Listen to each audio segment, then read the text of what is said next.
कर्मों का फल भोगना ही पड़ेगा। प्राचीन समय की बात है, एक गांव में एक धनी सेठ रहता था और उसी गांव में मुरली नाम का व्यक्ति अपनी पत्नी सुमन के साथ रहता था। दोनों खुशी खुशी अपना जीवन व्यतीत कर रहे थे। सेठ और मुरली में सिर्फ एक ही फर्क था।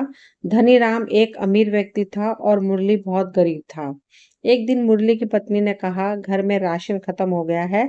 2 दिन हो गए घर में चूल्हा जले हुए।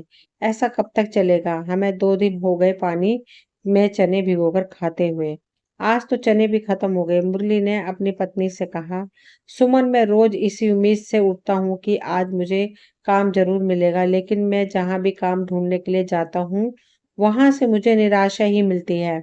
सुमन अपने पति की बात सुनकर उदास हो जाती है और कहती है, पता नहीं हमारे अच्छे दिन कब आएंगे या फिर हमें सारी उम्र ऐसे ही गरीबी में गुजारनी होगी। मुरली ने अपनी पत्नी की बात सुनकर कहा, तुम यह बात क्यों कहती हो? हमें सिर्फ जीवन में अपने कर्म करने चाहिए। अगर हमारे कर्म अच्छे होंगे तो परमात्मा हमारे लिए अच्छा ही करेगा, क्योंकि कर्म ही सबसे बड़ा है। सुमन ने अपने पति की बात सुनकर कहा, आप रहने ही दो। आप सिर्फ हमेशा बड़ी बड़ी बातें ही करते रहते हो। मुरली यह सुनकर काम की तलाश में निकल गया और वहीं दूसरी तरफ धनी राम और उसका नौकर आपस में बात कर रहे थे। नौकर धनीराम से कह रहा था, मालिक मेरा हिसाब कर दीजिए, उसके बाद आपको जिसे रखना हो उसको रख लीजिए। धनीराम ने अपने नौकर की बात सुनकर कहा, कौन सा हिसाब? कैसा हिसाब? तुमने किया ही क्या है? इसलिए तुम चुपचाप यहाँ से चले जाओ। नौकर सेठ की बात सुनकर उदास हो गया। उसने कहा, कोई बात नहीं मालिक, लेकिन एक बात हमेशा याद रखना, कर्म सबसे बड़ा होता है। आज आप जो मेरे साथ कर रहे हो वही कल आपके साथ भी होगा, इसलिए अपनी बारी का इंतजार जरूर करना। कर्म अपना हिसाब लेने जरूर आएगा। यह कहकर नौकर वहां से चला गया और उसके थोड़ी देर बाद ही मुरली काम की तलाश में सेठ धनीराम के पास आया और उसने सेठ धनीराम से कहा, सेठ जी, क्या आपके यहाँ मुझे कोई काम मिलेगा? मुझे काम की सख्त जरूरत है। आप जो भी काम मुझे कहेंगे उसको मैं कर दूंगा। मुरली की बात सुनकर सेठ धनीराम बहुत खुश हुआ। उसने मन ही मन सोचा, यह तो बहुत अच्छा हुआ, आज ही मेरा नौकर काम छोड़ के गया है। मेरे पास काम करने के लिए कोई भी नहीं था। अब उससे ही सारा काम करवा लेता हूँ। इतना सोचने के बाद सेठ ने मुरली से कहा, वैसे तो मुझे नौकर की जरूरत नहीं, लेकिन तुम काम के लिए बहुत परेशान हो, इसलिए मैं तुम्हें काम पर रख लेता हूँ। मुरली सेठ की बात सुनकर बहुत खुश हुआ। उसने सेठ का धन्यवाद किया। सेठ धनीराम ने मुरली से पूछा, अब यह बताओ कि तुम्हें क्या काम करना आता है? मुरली ने कहा, सेठ जी, मैं बैलगाड़ी अच्छी तरह चला लेता हूँ। सेठ ने मुरली से कहा, ठीक है, तुम कल से काम पर आ जाओ, लेकिन मेरी एक शर्त है, तुम्हारे वेतन का 50% मैं अपने पास रखूंगा। मुरली ने सेठ की बात सुनकर कहा, यह कैसी शर्त है मालिक? मेहनत मैं करूंगा, सारा काम मैं करूंगा, तो आप मेरी मेहनत का 50% अपने पास क्यों रखोगे? सेठ धनीराम ने कहा, पहले तो मेरी पूरी बात सुन लो। मैं तुम्हारे वेतन का 50% जो अपने पास रखूंगा उसे मैं तुम्हें 6 महीने के बाद दे दिया करूंगा। इसमें तुम्हारा ही फायदा है। इस तरह तुम्हारा पैसा भी जमा हो जाएगा, जिससे तुम कुछ सामान भी खरीद सकोगे। सेठ की मीठी मीठी बातें सुनकर मुरली उसकी बातों में आ गया। उसने कहा, सेठ जी, जैसा आपको ठीक लगे वही कर लीजिए। यह बोलकर मुरली वहां से जाने लगा तो सेठ धनीराम ने कहा, तुम कल से क्यों, तुम आज से ही काम शुरू कर दो। ठीक है सेठ जी। यह कहकर मुरली ने बैलगाड़ी में बोरियां रखनी शुरू कर दी और उसके बाद बैलगाड़ी लेकर दूसरे गांव में माल देने चला गया। वहां शाम को माल देकर वापस आ गया और सेठ जी से कहा, मालिक, मैं सारा माल पहुंचा आया हूँ, अब आप मुझे मेरी आज की मजदूरी दे दीजिए। सेठ मुरली को आज की मजदूरी दे देता है, लेकिन उसमें से 50% वह अपने पास रख लेता है। मुरली बिना कुछ कहे वापस अपने घर चला जाता है। घर आकर उसने अपनी पत्नी से कहा, मुझे काम मिल गया है और मजदूरी भी अच्छी है। अब हमें भूखे पेट सोने की जरूरत नहीं है। यह कहकर मुरली ने जेब से पैसे निकालकर अपनी पत्नी को दिए। मुरली की पत्नी ने पैसे देखकर कहा, इतने थोड़े पैसे? तुम ऐसा कौन सा काम कर रहे हो जिसके तुम्हें इतने कम पैसे मिल रहे हैं? मुरली ने कहा, नहीं ऐसी कोई बात नहीं है। यह कहकर मुरली सारी बात अपनी पत्नी को बता देता है। उसकी पत्नी ने यह बात सुनकर उसको कहा, ऐसा कहीं नहीं होता है, जरूर वह सेठ आपको बेवकूफ बना रहा है। भला वेतन का 50% कौन अपने पास रखता है? मुरली ने कहा, इस छोटे से गांव में भला मुझे कहाँ काम मिलेगा? अगर मैं सेठ धनीराम की बात नहीं मानता तो आज फिर मुझे खाली हाथ वापस आना पड़ता। सुमन ने कहा, ठीक है, चलो कोई बात नहीं, लेकिन तुम बीच बीच में सेठ जी को पैसे के बारे में याद दिलाते रहना, वरना कहीं वह हमारे साथ बेईमानी न कर ले। इसी तरह से दोनों आपस में बातें करते करते सो गए। अगले दिन सुबह उठकर मुरली काम पर चला गया और जाकर उसने सेठ जी से पूछा, मालिक आज कहाँ कहाँ जाना है? सेठ ने कहा, तुम कल जहाँ जहाँ पर माल देने गए थे आज भी वहीं पर माल देने जाना है। मुरली ने सेठ की बात सुनकर गोदाम में जाकर बोरियां उठाकर बैलगाड़ी में रखनी शुरू कर दी और उसके बाद माल देने के लिए चला गया। इसी तरह मुरली को काम करते करते काफी दिन हो गए और 6 महीने बीतने के बाद मुरली ने सेठ से कहा, सेठ जी आज 6 महीने हो गए हैं, आज तो आप मुझे मेरे वेतन का 50% जो आपके पास जमा है उसे आज दे दोगे? सेठ ने कहा, तुम आज का काम कर आओ, उसके बाद मैं तुम्हारे आज का वेतन के साथ तुम्हारा 6 महीने का 50% भी दे दूंगा। मुरली ने सेठ की बात सुनकर कहा, ठीक है मालिक, आज मुझे कहाँ पर माल रखने जाना है? सेठ ने कहा, आज तुम्हें पड़ोस वाले गांव के सेठ ईमानदार के यहाँ बोरे रखकर आना है और उनसे पैसे भी लेकर आने हैं। यह सुनकर मुरली माल लेकर पड़ोस वाले गांव की ओर चल दिया। सेठ ईमानदार के पास पहुंचकर मुरली ने कहा, माल उतार दिया है और कहा, सेठ जी मेरे मालिक ने पैसों के लिए बोला है, इसलिए आप मुझे पैसे दे दीजिए। सेठ ईमानदार ने कहा, तुम रुको, मैं अंदर से पैसे लेकर आता हूँ। यह कहकर सेठ ईमानदार घर के अंदर चला गया और पैसे लेकर बाहर आया और पैसे लाकर मुरली को दे दिए। मुरली पैसे लेकर वापस सेठ धनीराम के पास पहुंच गया और उसने सेठ जी को पैसे देते हुए कहा, मालिक, के पूरे 1000 सिक्के हैं, आप इनको गिन लीजिए। सेठ धनीराम ने मन में सोचा कि मैंने आज तो इसे पूरे पैसे देने के लिए बोला है, लेकिन मैं इसे पैसे देना नहीं चाहता, इसलिए मुझे कुछ ऐसा करना पड़ेगा जो मुझे इसे पैसे देने ही ना पड़े। यह सोचकर उसने सोचा, मैं ऐसा करता हूँ, जो पैसे ये लेकर आया है उसमें से 200 सिक्के कम कर देता हूँ और चोरी का इल्जाम लगाकर इसे नौकरी से निकाल दूंगा। यह सोचकर धनीराम पैसे गिनने लगा और पैसे गिनने के बाद सेठ ने मुरली से कहा, मुरली, इसमें 200 सिक्के कम है। मैंने तो तुम्हें ईमानदार समझा था और तुमने मेरे साथ यह किया, तुमने मेरे पैसे चोरी किए। मुरली ने सेठ की बातें सुनकर कहा, नहीं मालिक, मैंने कोई चोरी नहीं की, मुझे सेठ ईमानदार ने जैसे ये पोटली दी वैसे ही लाकर मैंने आपको दे दी। यह सुनकर सेठ ने गुस्से में मुरली से कहा, एक तो तुम चोरी करते हो, ऊपर से जुबान लड़ाते हो, तुम चुपचाप यहाँ से चले जाओ, नहीं तो गांव वालों को बुला लूंगा। सेठ की बात सुनकर मुरली ने कहा, ठीक है, लेकिन आपके पास मेरे जो 6 महीने के पैसे जमा हैं वह मुझे दे दो। मुरली की बात सुनकर सेठ ने कहा, कौन से पैसे? कैसे पैसे? जो तुमने मेरे 200 रुपए चुराए हैं उसका कौन देगा? इसलिए मैं तुम्हें कोई पैसे नहीं दूंगा। मुरली ने सेठ से कहा, आप मेरे पैसे वापस कर दीजिए, नहीं तो मैं गांव वालों को बुलाकर सबको सब कुछ बता दूंगा। सेठ ने कहा, तुम जिसको भी बुलाना चाहो बुला लो, मैं किसी से नहीं डरता, मैं भी ये देखता हूँ तुम मुझसे कैसे पैसे लेते हो। इतना सुनकर गांव वालों के पास गया और उन्हें जाकर सारी बात बताई। गांव वाले उसके साथ सेठ धनीराम के पास आए और बोले, क्यों धनीराम, इस गरीब आदमी के पैसे क्यों नहीं दे रहे हो और इसके ऊपर उल्टा चोरी का इल्जाम लगा रहे हो? सेठ ने कहा, हाँ, इसने चोरी की है, इसने मेरे 200 सिक्के चुराए हैं और इसके पास क्या सबूत है कि इसने चोरी नहीं की? सेठ की ये बात सुनकर गांव वाले चुप हो गए और मुरली से बोले, बेटा, तुम्हारे पास कोई सबूत नहीं है और हम बिना सबूत के धनीराम को कुछ नहीं कह सकते, इसलिए तुम अपने घर चले जाओ। बेचारा मुरली चुपचाप उदास मन से अपने घर चला गया। मुरली का उदास चेहरा देखकर सुमन ने उससे पूछा, आप इतने उदास क्यों हो, क्या बात है? सुमन की बात सुनकर मुरली ने उसको सब कुछ बताया। उसने यह भी बताया कि सेठ ने उसके साथ कैसा धोखा किया है। सारी बातें सुनकर सुमन ने कहा, सेठ जी ने यह अच्छा नहीं किया, भगवान उसे उसके कर्मों का फल जरूर देंगे, उसे अपने कर्मों का फल भोगना ही पड़ेगा। मुरली ने कहा, लेकिन अब क्या होगा, मैंने तो चोरी भी नहीं की। लेकिन फिर भी उसने मुझे सभी के सामने चोर बना दिया। उधर सेठ धनीराम मुरली को धोखा देने के बाद यह सोचकर खुश हो रहा था कि मैं कितना होशियार और तेज हूँ। मैंने मुरली से इतना काम भी करवा लिया और पैसे भी नहीं दिए।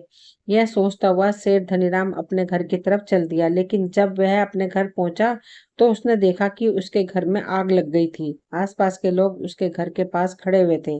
सेठ धनीराम जोर जोर से चिल्लाने लगा कि आग बुझाने के लिए कोई मेरी मदद करो।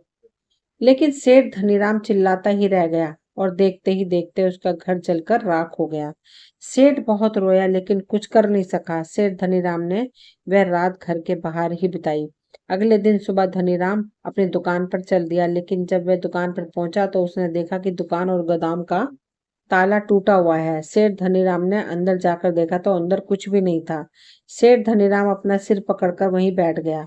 वह समझ गया था कि रात को चोरों ने उसकी दुकान और गोदाम को खाली कर दिया है।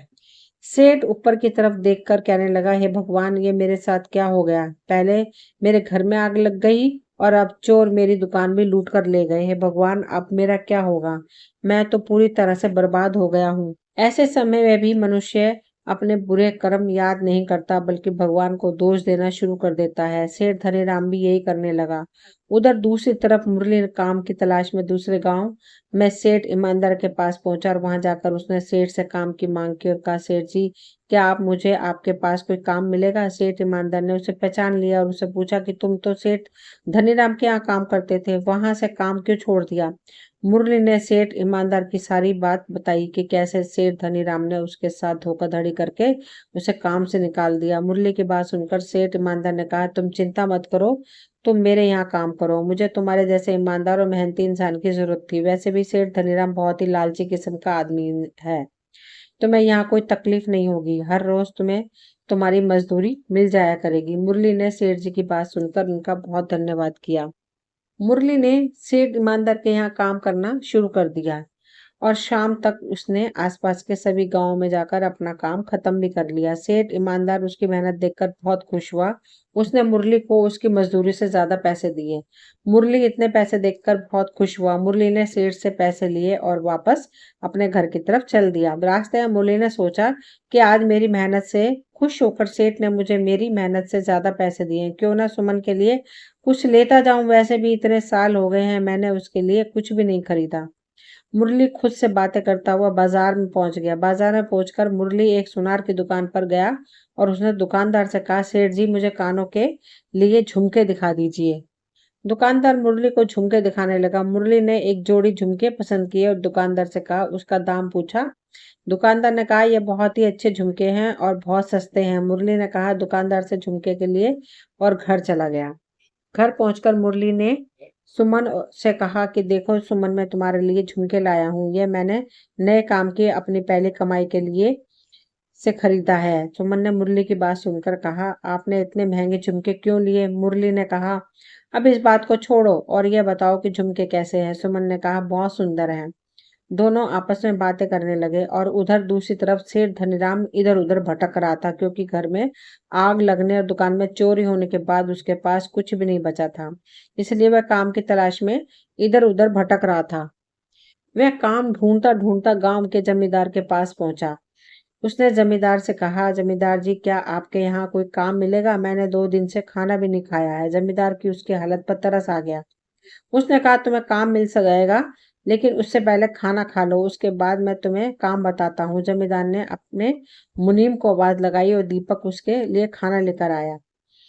दीपक जमींदार की आवाज सुनकर धनीराम के लिए खाना ले आया और खाना धनीराम को दे दिया। धनीराम ने खाना खाने के बाद जमींदार से कहा, अब बताइए जमींदार जी, क्या काम करना है? जमींदार ने कहा, तुम्हें घर की साफ सफाई और उसके साथ खेतों में भी काम करना होगा।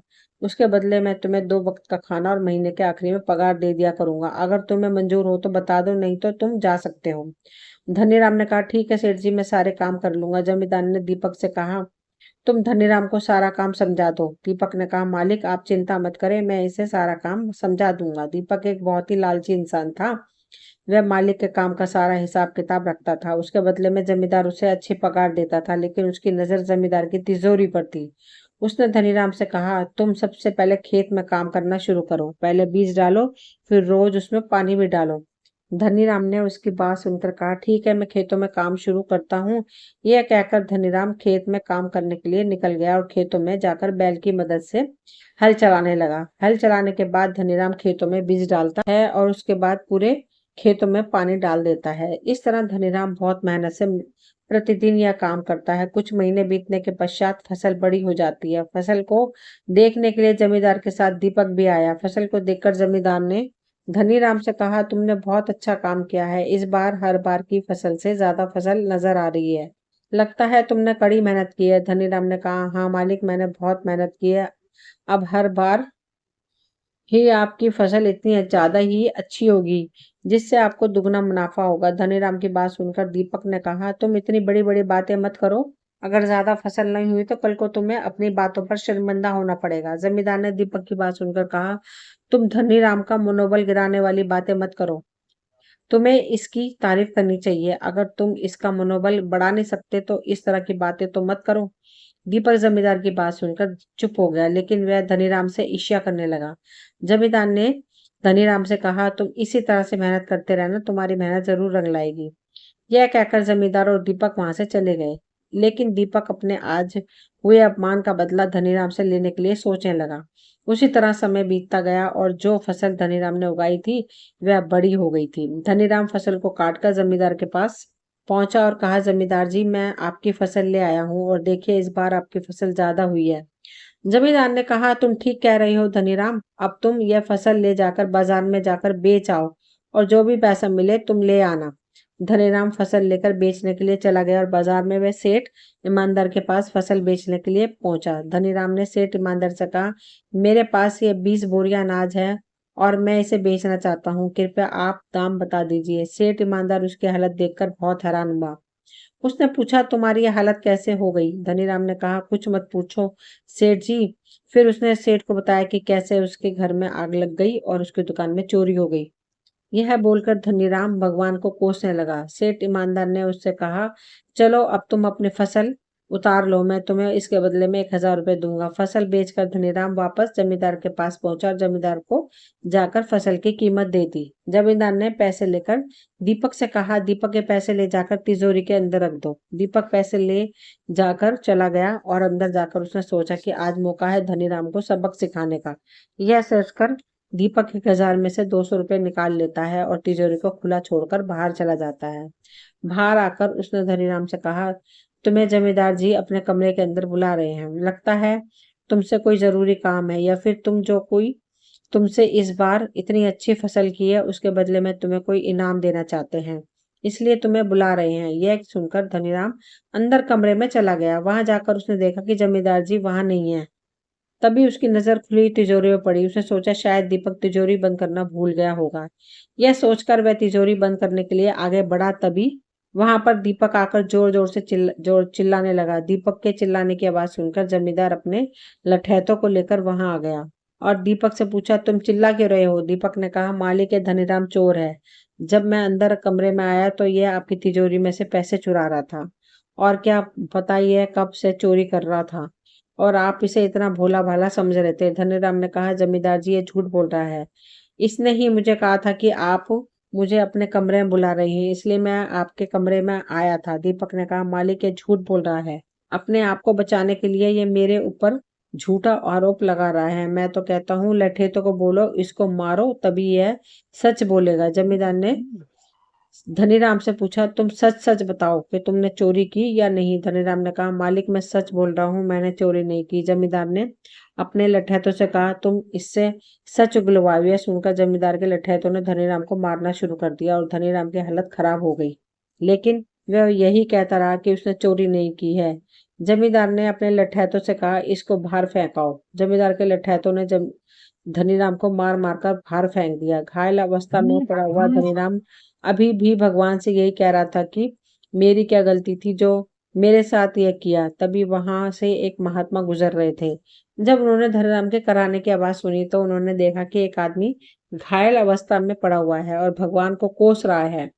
महात्मा उसके पास आए और उससे उसकी हालत का कारण पूछा। तब उसने सब कुछ बताया। महात्मा उसकी बात सुनकर मुस्कुराए। महात्मा को हंसते देखकर धनीराम ने पूछा, महात्मा जी मेरी हालत खराब है और आप हंस रहे हो? महात्मा ने कहा, धनीराम, तुम जिसके लिए परमात्मा को दोष दे रहे हो, असल में यह सब कुछ तुम्हारे ही कर्मों का फल है। जो तुम दूसरों के साथ करते थे वही आज तुम्हारे साथ हुआ है। कर्मों का फल तो भोगना ही पड़ता है। महात्मा जी की बात सुनकर धनीराम लज्जित हो गया। अब उसे समझ में आ गया था कि मेरे साथ यह सब कुछ क्यों हुआ। उसने महात्मा से हाथ जोड़कर माफी मांगी। दोस्तों, इस कहानी से हमें यह शिक्षा मिलती है कि हमें हमेशा अच्छे कर्म करने चाहिए। हमें जो कुछ भी आज दूसरों के साथ करेंगे वही हमारे पास लौट कर आएगा। लेकिन जब वह लौट कर आएगा तो हमें ब्याज समेत वापस करना होगा, क्योंकि कर्म अपना हिसाब जरूर लेता है। दोस्तों, इस दुनिया में कोई भी मनुष्य हो या देवता हो, सभी को अपने कर्मों का फल भोगना ही पड़ता है। इसलिए बुरे कर्मों से हमें बचना चाहिए। दोस्तों, ये कहानी यहीं तक थी। अगर पसंद आई हो तो प्लीज़ कमेंट, लाइक, शेयर करें। मिलती हूँ अगली कहानी में, तब तक के लिए थैंक यू।